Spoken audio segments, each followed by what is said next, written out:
what's up? What's up, man? Kicks Over Coffee. Kicks Over Coffee. Yeah, Cheers. live Right, and in there we person. go. Yep, that's right. It continues our branded theme of beverages. Right? Yeah, so I've got a cold brew from Starbucks. I'm almost done with it. I've been nursing it all day, and I'm like off the charts wired with caffeine. So it's cold coffee. I always keep the hot coffee. You do. I'm just getting into the cold brews, but Yeah. this is a K-Cup heat straight from the Epicurean office. Nothing but the best for you, That's man. right. So this is brewed for like 3 days, and so it has a ton of caffeine in it. And I'm just Perfect. wired. Now let's just kick it. Let's right? kick it, man. So this has been a big week for us because the administration back on April 3rd, the president put out a memorandum saying, hey, we need to do a report. The federal government needs to do a report on how online marketplaces are treating brands. Are they selling counterfeits? How are they undercutting U.S. business? And the industry, you know, we've got all this trade stuff going around. It's giving us a lot of angst. But the industry applauded this move because it's the first time this has ever been done. So we're really excited about it. And to that end, the deadline to submit comments was this week. We submitted, this is a hefty, let's see how many pages we got here. 9 pages of comments right here, folks, where we talk about how counterfeiting is, because of the explosion of e-commerce, counterfeiting has been a big problem because people have access to, counterfeiters have access to consumers, and consumers have access to counterfeit product easier than ever before. And as you know, like e-commerce is exploding, am I right? Yeah, I mean, I think more and more we're all super busy, and if you go to a store, sometimes you don't want to wait in a line, right? And so I think for e-commerce, if you know what product you like and it's a repeat buy, it's an easy thing to do, right? Yeah. If it's newer stuff that, you know, you're trying out, some people are better than others. I mean, obviously, like younger people are fully socialized to it, are purchasing right and left. I recently purchased, on this very issue, a pair of shoes on Amazon because it was half the price of what it normally would be, right? And it was Adidas Boost, and because I really love the Boost, and it came in, and I got it, and I was super happy because I had the right price point. And because we work on these issues, I started expecting it because I was like, I wonder if this is a knockoff or if it's real because it was third party. That's why it was so cheap. Right. And the problem with the knockoffs are they're so good now, it's hard to tell. I mean, I know that you and Thomas have been working on things and been testifying on this in particular. You went before the Senate not long ago. You're going to pull out a prop, and it's super hard to tell. And I think that's part of the challenge is, are we so socialized to e-commerce that we're looking for the lowest price point, and we're sometimes forgetting like of quality and issues like that. Who's selling this to me? I mean, gone are the days, if you want a knockoff product back in the 80s and 90s, you go to Canal Street in New York. If you're traveling in Asia, you hit up some market in Beijing or Stanley Market in Hong Kong. You knew what you were getting, right? You were in the area where I'm pretty sure there's not real product here. But this was sold on a website, www.merrill-online.com. It's a knockoff. Merrill, it took them a number of months, over a year, to get this taken down. But this product is very, very. It's not bad. You can't really tell. You have to zero in on certain things, right? Certain little quality issues. But an average consumer looks at this and that if it fits okay and it wears okay. Like what do they know? Right. Exactly. I think the concern is for a lot of us is that factories now can go direct to consumers. So there's the issue, I think, ultimately is transparency.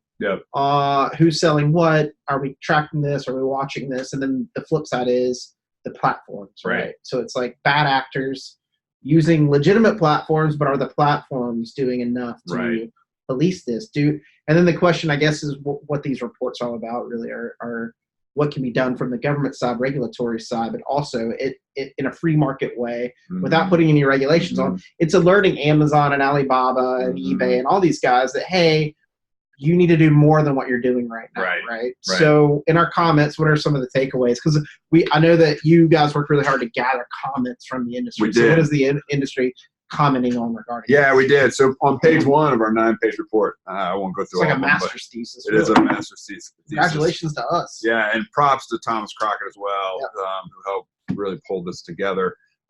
First and foremost, information sharing was a key theme. Okay. The information sharing between the platforms and the brands or the rights holders There doesn't seem to be enough of that going around, and so it's important for the marketplaces to understand they need to be sharing more information with the brands, and the federal government might get involved. So thinking about how you proactively do that is important. On the government side, information sharing with customs is also important. And so ensuring that customs has the opportunity to share information with the rights holders as product comes across the border. Now more than ever, it's this explosion of small parcels, right? Because you have this de minimis rule, less than $800 in value can come in per shipment, per person, per day, avoid duty. So what does that mean? All these shipments are coming in. Wayfair is just what I need. Exactly. I mean, that's how you get so cheap off some of these e-commerce sites, right? Totally. And so the thought is, how's customs even know what to enforce when you've got the crisis at the border, you've got terrorism concerns? Are you that concerned about knockoff footwear, counterfeit shoes coming in a small parcel? So trying to get customs more in tune with that.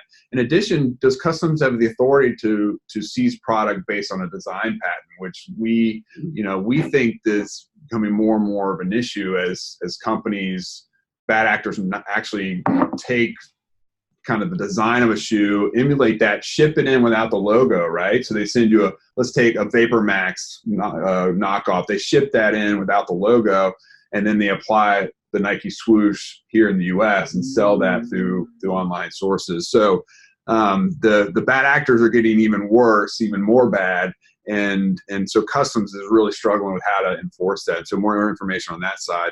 And then lastly, what is the Federal Trade Commission's role? How does the FTC, which their whole role, the FTC, when it comes to consumer goods, is to make sure the consumer's not being misled. Right. So if you claim made USA and only 70% of that shoe is made here, that's against the law. If you don't tell someone something's imitation leather, that's against the law. So is there a way for the FTC to get involved to help the marketplaces ensure the marketplaces are, one, not putting up misleading information? So a counterfeit good sold on Amazon, fulfilled by Amazon, which you'll see, or a top seller, those things can mislead consumers to think it's a legitimate good. Right. And so what is the FTC's role in helping to think through the rules around consumer engagement? Well, I think the point you just made, where somebody may ship in product and stitch on the swoosh or some logo, bypasses customs and that enforcement mechanism, right? So then all of a sudden they're in the marketplace. So obviously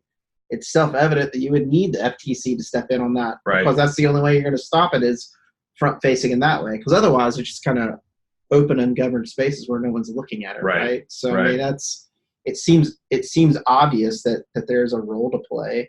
I guess the question then becomes, are there the resources and priorities to enforce this down the road? Right. I mean, ultimately, just like a lot of the businesses out there, it's what's our priority and what is our ability to put money behind that priority to do it. Mm-hmm. If you're mentioning terrorism and you're mentioning border crisis and all these things restraining, it gets really harder, but at least it's a first step of talking about it and putting some pressure on some of these sites to do a little bit better.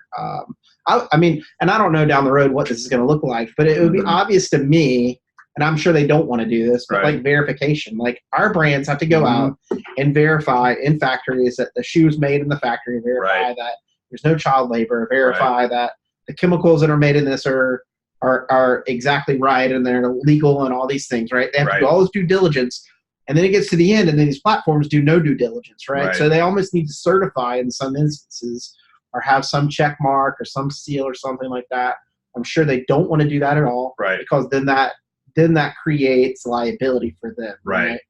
But ultimately, if you're making money off something, you should be liable. There should be responsibility on the sales as well. So something's got to give somewhere. Yeah, no, I agree. Liability is the key phrase. You nailed it, Andy, because I think upfront verification, such as the Europeans are doing, I think these are things that we need to be thinking about as a government. And then beyond that, there are tools that you can use, whether it's AI, whether it's QR technology, VI3 comes to mind, there are other companies out there helping our brands navigate through and like scan traceability and scan the 150 plus marketplaces that are out there worldwide, which seems like almost an impossible task. But with the beauty and amazement and awesome economic opportunity with e-commerce comes all the challenges, difficulties with counterfeit goods and bad actors. So we are tracking this considerably every day. As soon as the report comes out from the White House, we will circulate it. We've been testifying. We've been talking to members of the committees on both sides, the Senate and the House side, on ways that we can improve the law to help our brands navigate e-commerce more effectively. And so I think this is one of the things where this is just going to be an ongoing discussion for quite some time. And I guess the last plug for this really is our FDRA members can plug into our IP working group. Yep. We do conference calls on this. We have conversations. We try to find an industry consensus on these things to try to. Everybody sees it differently, right? Yep. Because ultimately, everybody's mainly a brand or a company, but they're also a retailer, right? Because everybody has a website now too, right? So, so it's important that people get involved in that working group. You can email info@fdra.org if you're a member and get involved and get insights into this about how you can. It's best practices on protecting your brand from start to finish. But also just giving input and having a voice. And if you're not a member, this is another reason why you need to get involved, because as we start to do more of these comment periods, because this is not going to slow down. The government's only going to request more, and there's going to be action that's going to be taken. So, get involved, make your voice heard.